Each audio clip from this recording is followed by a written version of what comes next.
ನಮಸ್ಕಾರ ವೀಕ್ಷಕರೇ, ಇವತ್ತು ಮನೆಯಲ್ಲೇ ಇರುವಂತ ಪದಾರ್ಥ ಬಳಸ್ಕೊಂಡು ಬೇಳೆ ಒಬ್ಬಟ್ಟು ಮಾಡೋಣ ಬನ್ನಿ. ಇಲ್ಲಿ ನಾನು 150 ಗ್ರಾಂ ಆಗುವಷ್ಟು ತೊಗರಿ ಬೇಳೆ ಹಾಕೋತಾ ಇದ್ದೀನಿ. ಕಡಲೆ ಬೇಳೆ ಒಂದು 50 ಗ್ರಾಂ ಹಾಕೋತಾ ಇದ್ದೀನಿ. ನಾವು ತೊಗರಿ ಬೇಳೆ ಎಷ್ಟು ತಗೋತೀವೋ ಅದರಲ್ಲಿ ಅರ್ಧ ಕಡಲೆ ಬೇಳೆ ನಾವು ತಗೋಬೇಕಾಗುತ್ತೆ. ಕಡಲೆ ಬೇಳೆ ಏನಕ್ಕೆ ಹಾಕೋದು ಅಂದ್ರೆ ಒಬ್ಬಟ್ಟು ತುಂಬಾ ಸ್ಮೂತ್ ಆಗಿ ಬರೋದಕ್ಕೆ ಕಡಲೆ ಬೇಳೆ ಹಾಕ್ತಿವಿ. ಇಲ್ಲ ಬರೀ ತೊಗರಿ ಬೇಳೆನೇ ಹಾಕಿದ್ರೆ ಒಂಥರ ಒಲ್ಟಾಗಿ ಬರ್ತವೆ ಒಬ್ಬಟ್ಟು, ಅದಕ್ಕೋಸ್ಕರ. ಇವಾಗ ಈ ಬೇಳೆನ ಚೆನ್ನಾಗಿ ತೊಳ್ಕೊಬೇಕಾಗುತ್ತೆ. ಒಂದು 5-6 ಸಲ ತೊಳ್ಕೊಳ್ಳಿ. ಅದರಲ್ಲಿರೋದು ಕಸ ಕಡ್ಡಿ ಎಲ್ಲ ಆಚೆ ಬರುತ್ತೆ. ಈ ತರ ಕಲರ್ ಬರ್ತಾ ಇದೆಯಲ್ಲ ನೀರಲ್ಲಿ, ಆ ಕಲರ್ ಎಲ್ಲ ಹೋಗ್ಬೇಕು. ಇವಾಗ ನಾನು ತೊಳೆದಿರೋ ಬೇಳೆನ ಕುಕ್ಕರಲ್ಲಿ ಹಾಕೋತಾ ಇದ್ದೀನಿ. ನಾನಿವತ್ತು ಕುಕ್ಕರಲ್ಲಿ ಬೇಳೆ ಬೇಯಿಸ್ಕೊತಾ ಇದ್ದೀನಿ. ಕುಕ್ಕರಲ್ಲಿ ಬೇಳೆ ಬೇಯಿಸ್ಕೊಂಡ್ರೆ 5 ನಿಮಿಷ ಸಾಕು, ಬೇಳೆ ಬೆಂದೋಗಿರುತ್ತೆ. ಇವಾಗ ಕುಕ್ಕರ್ನ ಮುಚ್ಚಿಬಿಟ್ಟು ಬೇಳೆ ಬೇಯೋದಿಕ್ಕಿಡೋಣ. ಈ ಕಡೆ ಕಂಕನ ಕಲಿಸ್ಕೊಳ್ಳೋಣ. ಕಂಕನ ಅಂದ್ರೆ ಮೈದಾ ಹಿಟ್ಟಿನಲ್ಲಿ ಅರಿಶಿನ ಹಾಕೊಂಡು ಸ್ವಲ್ಪ ಕಲಿಸ್ಕೋಬೇಕಾಗುತ್ತೆ. ನಮ್ಮ ಕಡೆ ಎಲ್ಲ ಕಂಕನ ಅಂತ ಕರಿತೀವಿ. ನಿಮ್ಮೂರ್ ಕಡೆ ಏನಂತ ಕರೀತಾರೆ ಅಂತ ನನಗೆ ಕಮೆಂಟ್ ಮಾಡಿ ತಿಳಿಸಿ. ವೀಕ್ಷಕರೇ, ಇವಾಗ ನಾವು ಮೈದಾ ಹಿಟ್ಟನ್ನ ಚೆನ್ನಾಗಿ ಕಲಿಸ್ಕೋಬೇಕಾಗುತ್ತೆ. ಅದು ಯಾವ ತರ ಬರಬೇಕು ಅಂದ್ರೆ ಎಳೆ ತರ ಕಿತ್ಕೋತಾ ಇರಬೇಕು. ತುಂಬಾ ಮೃದುವಾಗಿ ಸಾಫ್ಟ್ ಆಗಿ ನಾವು ಕಲಿಸ್ಕೋಬೇಕಾಗುತ್ತೆ. ನಾನು ಈ ವಿಡಿಯೋನಲ್ಲಿ ಹೆಂಗೆ ಕಲಿಸ್ಕೊಂಡಿದ್ದೀನೋ ನೀವು ಅದೇ ರೀತಿ ಕಲಿಸ್ಕೋಬೇಕಾಗುತ್ತೆ. ತುಂಬಾ ಸಾಫ್ಟ್ ಆಗಿ ಬರಬೇಕು. ಈ ತರ ನಾವು ಕಲಿಸ್ಕೊಂಡ್ರೆ ಒಬ್ಬಟ್ಟು ಎಳೆಯಾಗಿ ಬರುತ್ತೆ, ತುಂಬಾ ಚೆನ್ನಾಗಿ ಬರುತ್ತೆ. ತಿನ್ನೋದಕ್ಕೂ ಬಾಯಿಗೆ ಚೆನ್ನಾಗಿ ಸಿಗುತ್ತೆ. ಈ ತರ ಒಬ್ಬಟ್ಟು ಮಾಡಿದ್ರೆ 2 ಒಬ್ಬಟ್ಟು ತಿನ್ನೋ ಜಾಗದಲ್ಲಿ 3 ಒಬ್ಬಟ್ಟು ತಿಂತಾರೆ. ಈ ಒಬ್ಬಟ್ಟನ್ನ 1-2 ದಿನ ಇಟ್ಕೊಂಡು ನಾವು ತಿನ್ಬೋದು. ಫ್ರಿಜ್ ಅಲ್ಲಿ ಇಟ್ಟರೆ 1 ವಾರ ಸಹ ಇರುತ್ತೆ. ಒಬ್ಬಟ್ಟು ಅಂದ್ರೇನೆ ಅಷ್ಟು ಯಾವಾಗಂದ್ರೆ ಅವಾಗಲೇ ಮಾಡೋದಿಕ್ಕೆ ಆಗಲ್ಲ. ಏನಾದ್ರೂ ಒಂದು ನಮ್ಮ ಜೀವನದಲ್ಲಿ ಖುಷಿ ವಿಚಾರ ಆದಾಗ, ಖುಷಿ ದಿನದಲ್ಲಿ, ಹಬ್ಬದಲ್ಲಿ, ಹರಿದಿನಗಳಲ್ಲಿ ನೆನಪಾಗೋದೇ ಸಿಹಿ ತಿಂಡಿಯಲ್ಲಿ ಟಾಪ್ 1 ಅಲ್ಲಿರೋ ಒಬ್ಬಟ್ಟು. ನೋಡಿ ವೀಕ್ಷಕರೇ, ಇಲ್ಲಿ ಗಂಟು ಇಲ್ದಲೇ ಇರೋ ರೀತಿ ಹಿಟ್ಟನ್ನ ಕಲಿಸ್ಕೊಂಡಿದೀವಿ. ಇವಾಗ ಎಣ್ಣೆಯಲ್ಲಿ ಸ್ವಲ್ಪ ಮಸಾಜ್ ಮಾಡೋಣ. ಹಿಟ್ಟಿಗೆ ಎಣ್ಣೆ ಚೆನ್ನಾಗಿ ಇಳ್ಕೋಬೇಕು. ಎಲ್ಲಾ ಕಡೆನೂ ಅದ್ಮಿ ನಾವು ಕಲಿಸ್ಕೋಬೇಕಾಗುತ್ತೆ. ಇದೇ ರೀತಿ ನೀವು ಕಲಿಸ್ಕೊಳ್ಳಿ ವೀಕ್ಷಕರೇ. ಇದು ಆಲ್ಮೋಸ್ಟ್ ಆಗೋಗಿದೆ. ಈಗ ಒಂದ್ ಸ್ವಲ್ಪ ಮಸಾಜ್ ಮಾಡ್ಕೊಬಿಟ್ಟು ಹಿಟ್ಟನ್ನ ಎತ್ತಿಕ್ಬಿಡೋಣ.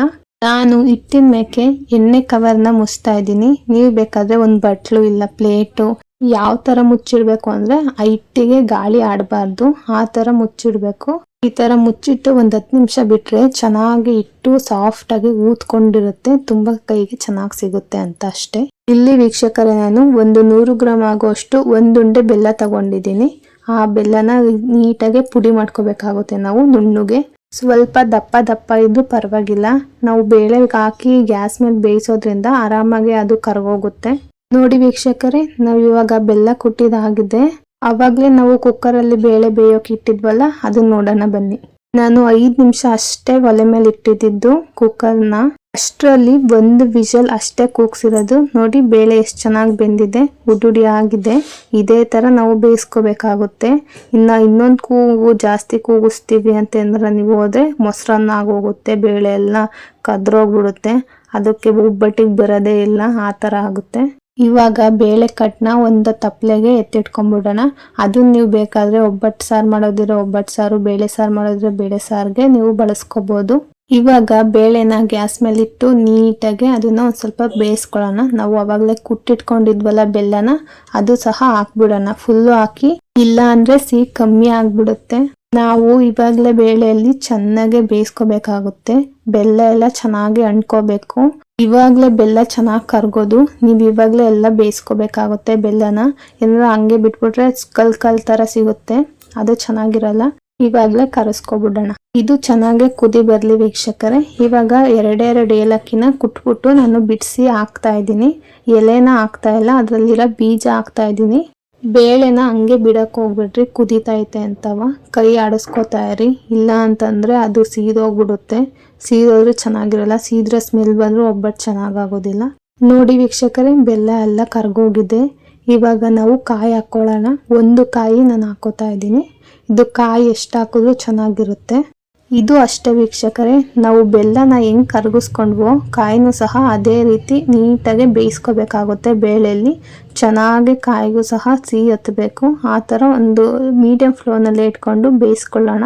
ಇವಾಗಲೇ ವೀಕ್ಷಕರೇ ಗಮ್ ಅಂತ ಬರ್ತಾ ಇರುತ್ತೆ ಸ್ಮೆಲ್ಲು, ತುಂಬ ರುಚಿಯಾಗಿ ಬರುತ್ತೆ. ಈ ಥರ ಹೂರ್ಣ ಕಲಿಸ್ಕೊಳ್ಳಿ ನೀವು.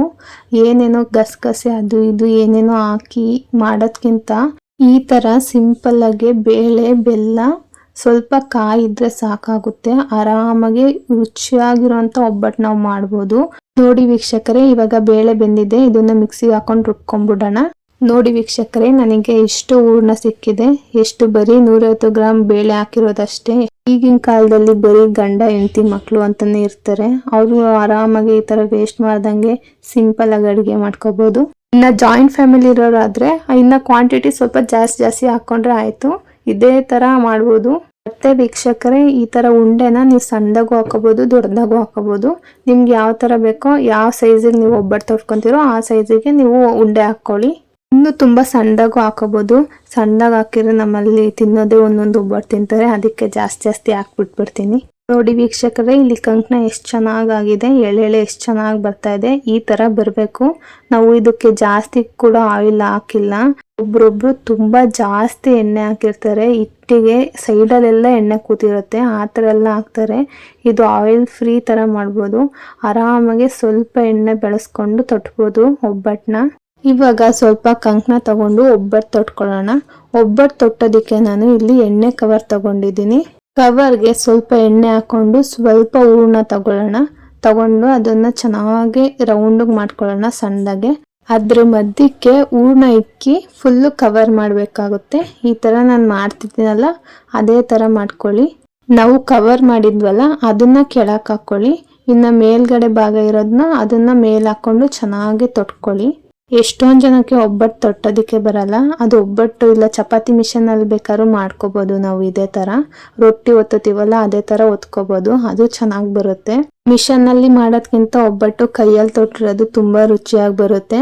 ಅವ್ರು ತೊಟ್ಟೋ ಕೈ ರುಚಿ ಅನ್ಸುತ್ತೆ. ಅದು ಅವ್ರವ್ರಿಗೆ ಬಿಟ್ಟಿದ್ದು. ನಿಮ್ಗೆ ಯಾವ ತರ ಅನುಕೂಲ ಆಗುತ್ತೋ ಆ ತರ ನೀವು ತೊಟ್ಕೋಬಹುದು. ನೋಡಿ, ನಾನು ಈ ತರ ಸೈಡಲ್ಲೆಲ್ಲ ನೀಟಾಗಿ ತೊಟ್ಕೋತಾ ಇದ್ದೀನಿ. ತೆಳ್ಳಗೆ ಬರಬೇಕು, ಚೆನ್ನಾಗಿ ಬರಬೇಕು. ಅದು ಬೆಂದಾದ್ಮೇಲೆ ದಪ್ಪನಾಗ ಚೆನ್ನಾಗಿ ಕೈಗೆ ಸಿಗುತ್ತೆ. ಎಳೆ ತರ ಬರುತ್ತೆ ಒಬ್ಬಟ್ಟು.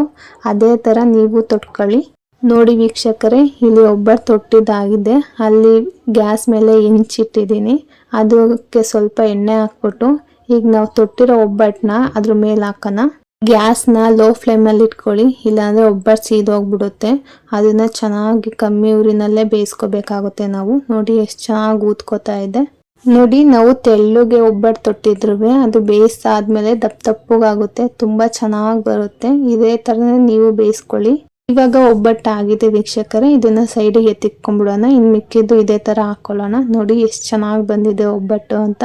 ನೀವು ಕೂಡ ಇದೇ ತರ ರುಚಿಯಾಗಿರೋ ಒಬ್ಬಟ್ಟನ್ನ ಮನೆಯಲ್ಲಿ ಟ್ರೈ ಮಾಡಿ. ಇದೇ ತರ ರೆಸಿಪೀಸ್ ನಿಮಗೆ ಬೇಕು ಅಂತ ಅಂದ್ರೆ ನನ್ನ ಚಾನಲ್ನ ಸಬ್ಸ್ಕ್ರೈಬ್ ಮಾಡ್ಕೊಳ್ಳಿ, ಲೈಕ್ ಮಾಡಿ, ಶೇರ್ ಮಾಡಿ. ನಿಮಗೆ ಯಾವ ರೆಸಿಪಿ ಬೇಕು ಅಂತ ನನಗೆ ಕಮೆಂಟ್ ಮಾಡಿ. Thank you.